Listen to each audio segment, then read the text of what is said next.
오늘의 쏙쏙 경제입니다. 온라인을 통해서 투자자를 모은 뒤 대출이 필요한 사람들에게 합리적 이자율로 돈을 빌려주는 P2P 대출이 재테크 수단으로 각광받고 있습니다.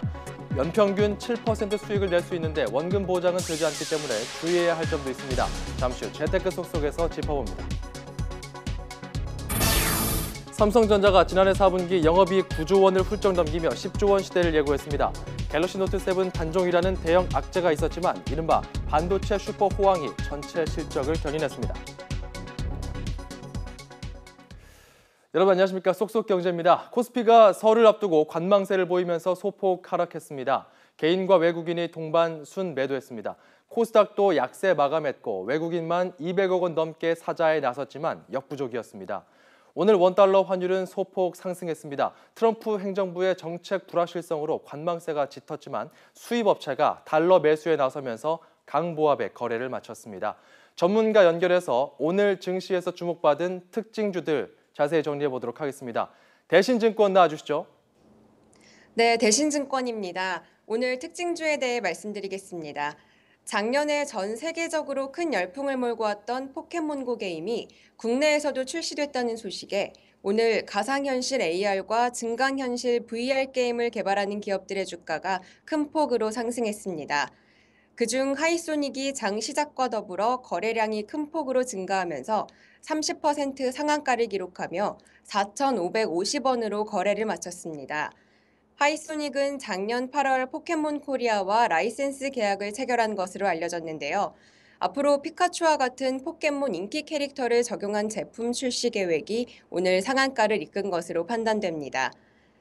SK하이닉스는 전일 LG 실트론 인수 발표 호재로 장중 5만 2천 원을 기록하면서 52주 신고가를 경신했고 5만 1,600원으로 마감했습니다. SK가 어제 LG가 보유 중인 LG 실트론의 지분 51%를 6,200억 원에 인수한다고 발표했습니다. LG 실트론은 국내 유일의 실리콘 웨이퍼 제조업체로 삼성전자와 SK하이닉스를 주요 거래처로 확보하고 있습니다. 오늘 SK와 LG 모두 동반 강세를 기록하면서 SK하이닉스도 SK의 LG 실트론 인수를 통한 수직 계열화로 시너지가 예상된다는 분석들이 나오면서 상승 마감했습니다. 오늘 아모레퍼시픽은 어제 발표된 12월 출입국자 수 데이터가 긍정적으로 발표되면서 강세를 보였습니다. 3% 넘게 상승해 32만 5천 원을 기록했습니다. 정치적인 이슈에 따른 중국인 입국자 수가 우려했던 것과는 달리 증가세를 보이면서 그동안 큰 폭으로 하락했던 화장품과 면세점 기업에 대한 매수세가 증가한 것으로 판단됩니다. 또한 다가오는 중국 춘절에 대한 기대감으로 낙폭이 과대했던 화장품과 면세점 업체에 대한 매수세가 당분간 이어질 것으로 보입니다. 지금까지 오늘의 특징주에 대해 말씀드렸습니다.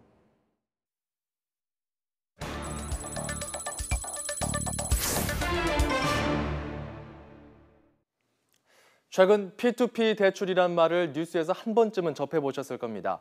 고금리 카드론에서 중금리 P2P 대출로 갈아타는 사람이 많다. 이런 뉴스도 있고 P2P 대출이 핀테크와 밀접한 관계가 있다는 분석도 나옵니다. 재테크 쏙쏙 오늘은 이 P2P 대출에 대해서 정철진 경제 칼럼니스트와 알아봅니다. 자, P2P 대출 아직 그 용어가 좀 낯설습니다. 이게 쉽게 좀 풀어주시죠. 그렇습니다. 이 P2P, 피어 투 피어의 이 준말이죠. 예. 이 온라인상에서 여러 사람들의 자금을 모은 뒤에 중금리 수준에서 대출이 필요한 사람들에게 다시 빌려주는 방식을 말합니다. 이렇게 되면요, 돈을 빌리려는 사람들은 상대적으로 낮은 금리를, 또 돈을 빌려준 쪽은 이런 저금리 시대에 꽤 높은 이자를 받을 수 있어서 좋습니다. 그리고 최근 이 P2P 대출에 투자 자료로 참여하려는 사람들이 상당히 증가하고 있다는 뉴스가 들려오고 있는 겁니다. 안 그래도 최근에 이 P2P 대출에 대한 소식을 자주 접하게 되는데 언론에서 주목할 정도로 시장 규모 또한 커지고 있습니까? 그렇습니다. 이 P2P 대출은요, 한국에서는 지난 2007년부터 시작은 됐지만 본격화된 거는 2015년부터입니다. 예. 미국이나 중국에서는 상당히 시장이 커진 반면에 우리는 이제 막 시작 단계인데요. 이 P2P 업계에 따르면은요, 한국 P2P 금융협회 기준 2016년 말 누적 대출 취급액은 4,680억 원으로 집계가 됩니다. 그러니까 한 5천억 원 정도 시장이다. 이렇게 생각하면 될 것 같습니다. 자, 그런데 아직 대출이라고 하면은 은행에 가서 뭐 상담을 해야 될 것 같습니다. 이 P2P라고 하면은 피부에 잘 와닿지가 않거든요. 대출 과정을 좀 소개해 주시죠. 네, 우선요, 이 P2P 대출로 돈을 빌리려는 사람이나 또 반대로 이것을 통해서 자신의 자금을 투자하고 싶은 분들은요, 이 대출자와 투자자를 연결하는 P2P 대출업체, P2P 중개업체를 찾아가야 됩니다. 그러면은요, 이 P2P 중개업체는 자체 심사를 통해서 대출자의 신용도를 점검한 뒤에 적정한 대출 금리와 또 대출 한도를 정하게 되는데요. 이후 업체는 이 대출건을 온라인상에 공지를 하고요. 투자자는 이것을 확인한 뒤에 괜찮다 이렇게 생각을 하면 본인 동의를 하고 이제 본격적으로 대출이 실행되는 겁니다. 이후에는 약속대로 이자를 받게 되고요. 또 만기에는 원금까지 돌려받고 이런 패턴이라고 생각하시면 될 것 같습니다. 네, 그렇군요. 앞서 이 P2P 대출이 중금리라고 하셨잖아요. 네. 그렇다면은 투자자로 참여해서 재테크를 하려는 분들은 어느 정도 수익률을 기대할 수 있습니까? 네, 2016년 그러니까 작년 말 12월 말 기준의 국내 P2P 대출의 평균 금리는 연 10% 안팎으로 조사를 되고 있는데요. 예. 현재 신용 등급이 5등급에서 6등급 수준인 이 개인 대출자들에게는 참 매력적인 금리 수준이라고 할 수가 있습니다. 예. 또한 투자자 입장에서도 연 10% 정도의 수익률이라고 하면은 이게 상당한 수준이라고 할 수는 있겠는데요. 하지만 이 투자자는 반드시 체크해야 될 부분이 있습니다. 일단 연 10% 금리로 돈을 빌려줬다고 해도요. 이 중간에 P2P 중개업체에다 수수료를 줘야 되고요. 더 중요한 게 있습니다. 바로 세금인데요. 현재 P2P 대출은 대부업법에 적용을 받고 있어서 수익에다 27.5% 이자소득세와 지방소득세를 합친 겁니다. 27.5%의 세금을 내야 됩니다. 그러니까 이것저것 다 빼고 손에 쥐는 것은 실제로요. 한 연 7% 전후로 생각하는 것이 좋겠습니다. 7%. 제가 그 여윳돈이 좀 있어서 만약에 네. 이 P2P 대출에 투자자로 참여하겠다. 이렇게 했을 때 좀 주의할 게 없습니까? 이 원금이 좀 보장되는지도 궁금하고요. 네, 절대 원금이 보장되는 것은 아닙니다. 예. 이 P2P 대출은요, 인터넷 또 모바일로 이루어지는 것이기 때문에 속도가 굉장히 빠르고 또 투명성이 보장된다는 장점은 있지만 대출 실행과 그 결과에 대한 책임은 모두 본인이 져야 됩니다. 원금 보장 당연히 안 되고요. 자신의 돈을 빌려줬던 대출자가 무너지게 된다면은 현재로서는 구제 방법이 없습니다. 이때 많이 착각하는 게 중간에 낀 P2P 중개업체를 은행과 같은 금융기관으로 혼동하는 건데요. 이 중개업체, 대출업체는 대출 심사와 중개 업무만 담당하는 겁니다. 이들에게 원금 보장의 책임을 물을 수는 없습니다. 그 원금 보장이 안 되면 좀 위험한 것 아닙니까? 뭐 극단적으로 생각해 보면은 사채업과 다르지 않아 보이는데요. 네, 그래서 우리의 금융당국도 많이 신경을 쓰고 있는데요. 작년 11월 초였죠. 금융위원회는 P2P 대출 가이드라인을 발표를 했는데 가령 이 개인 투자자는 대출 중개업체당 전체 투자 한도를 연간 1,000만 원, 건당으로는 500만 원으로 제한하고 있고요. 무엇보다 이 선대출을 금지하고 있습니다. 그러니까 이 중개업체가 자신의 자본금으로 먼저 대출을 한 다음에 나중에 투자자로부터 다시 자금을 모으는 이 선대출을 막아놓은 건데요. 아마도 금융당국은 최대한 개인 간 개인의 거래로 한정하려는 그런 모습을 보이고 있습니다. 그런데 또 일각에서는 P2P 대출에 상당한 산업적인 의미를 부여하더라고요. 이건 왜 그렇다고 보십니까? 네, 이 P2P 대출은요. 정확히 말씀드리면은 이 핀테크를 기반으로 하고 있습니다. 예. 즉, 이 정교한 핀테크를 통해서 이 대출 프로젝트의 정확한 위험을 파악할 수 있다면 효과적인 우리의 중금리 대출 시장이 열리는 거 아니겠습니까? 이 연 8에서 12%이 대출금리 시장도 정착이 될 수 있고요. 그래서 우리 국회에서도 입법을 통해서 이 시장을 좀 키워하고 싶어하는 의도가 보입니다. 특히 올해가 굉장히 중요해 보이는데요. 현재 국내 P2P 대출 시장은 개인 대출, 소상공인 대출, 스타트업 대출, 그리고 이제 주택담보대출까지 아주 다양한 영역으로 확장되고 있습니다. 자, 일단요. 중개 플랫폼인 P2P 중개업체의 질적 성장이 급선무입니다. 이 재테크 차원에서요. 또 P2P 대출에 접근하는 것 외에 저는 개인적으로 이쪽에서 정말 괜찮은 스타트업들이 많이 생겨났으면 하는 바람을 가지고 있습니다. 이 핀테크 창업을 꿈꾸는 많은 인재들의 관심이 함께했으면 P2P 대출 더 좋을 것 같다는 생각이 드네요.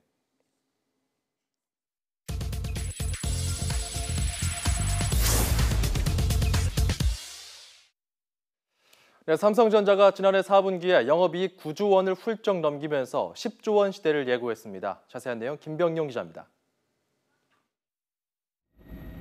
삼성전자가 지난해 4분기 매출 53조 3,300억 원, 영업이익 9조 2,200억 원을 올렸습니다.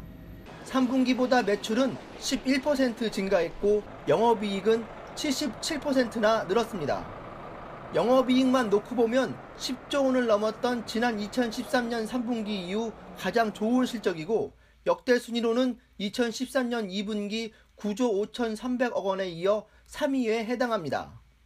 영업이익률 역시 17.4%로 지난 2013년 3분기 17.2%를 넘어 사상 최고치를 달성했습니다. 무엇보다 반도체가 효자 노릇을 톡톡히 했습니다. 가격 상승에 환율 효과까지 더해지면서 삼성전자는 지난해 4분기에만 5조 원에 가까운 뭉칫돈을 반도체에서 벌어들였습니다. 분기 기준 반도체 사업 영업이익으로는 사상 최대 규모로 기존의 1위였던 3조 6,600억 원을 훌쩍 뛰어넘는 기록입니다. 여기에 스마트폰을 담당하는 IT 모바일 부분도 갤럭시 노트 7 사태에 따른 부진을 완전히 털어내는 모습입니다. 지난해 3분기 1,000억 원 흑자에 그쳤던 IT 모바일 부분은 4분기 들어 판매량이 가파르게 상승하며 2조 5천억 원의 영업이익을 달성했습니다. 반도체 단가 급등과 스마트폰의 회복세 그리고 환율 효과까지 겹치면서 당초 예상을 뛰어넘는 사상 세 번째 규모의 실적을 달성한 것 같습니다. 5년 연속 매출 200조 원을 돌파한 삼성전자는 올해는 반도체와 스마트폰을 내세워 분기 영업이익 10조 원 시대를 예고하고 있습니다. YTN 김병용입니다.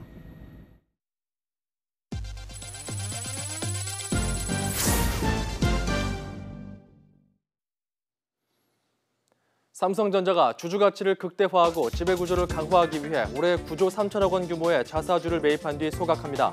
자사주 매입은 3, 4회 나누어 진행되며 첫 번째 자사주 매입은 내일 시작해 3개월 안에 완료됩니다. 자사주 매입 후 소각은 주가를 올리기 위한 주가 부양책 중 하나로 삼성전자의 주가가 실적과 비교해 저평가됐다는 분석이 많습니다. 또 소각하는 비율만큼 총수 일가와 다른 주주들의 지분이 상승하는 효과도 있습니다. LG 디스플레이가 4년 연속으로 영업이익 1조 원을 돌파했습니다. LG 디스플레이는 지난해 매출 26조 5,041억 원, 영업이익 1조 3,114억 원을 기록했다고 밝혔습니다.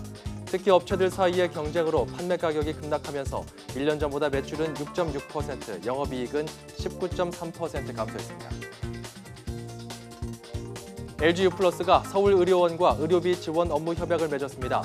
LG유플러스는 우편 대신 이메일과 모바일 청구서 등으로 대체하면서 절감된 비용으로 취약계층 1명당 1,000만 원 이내 의료비를 지원하는 사업이라고 설명했습니다. LG유플러스는 지난 2011년부터 진행된 이 캠페인을 통해 모두 79명에게 의료비 5억 7천만 원을 후원했다고 밝혔습니다. 신한카드는 나이스 평가 정보와 함께 빅데이터를 활용한 신용평가 시스템을 도입했다고 밝혔습니다. 새로 적용될 신용평가 기법에서는 카드 포인트 적립 패턴과 승인 패턴, 상담 정보 등 그동안 활용되지 못했던 비금융 데이터 180여 개 항목이 반영됩니다. 신한카드는 새 시스템을 통해 기존보다 신용도의 변별력을 키울 수 있을 것으로 기대했습니다. 잠시 후 6시에는 뉴스통이 방송됩니다. 쏙쏙경제는 다음 이 시간에 돌아오겠습니다. 여러분 고맙습니다.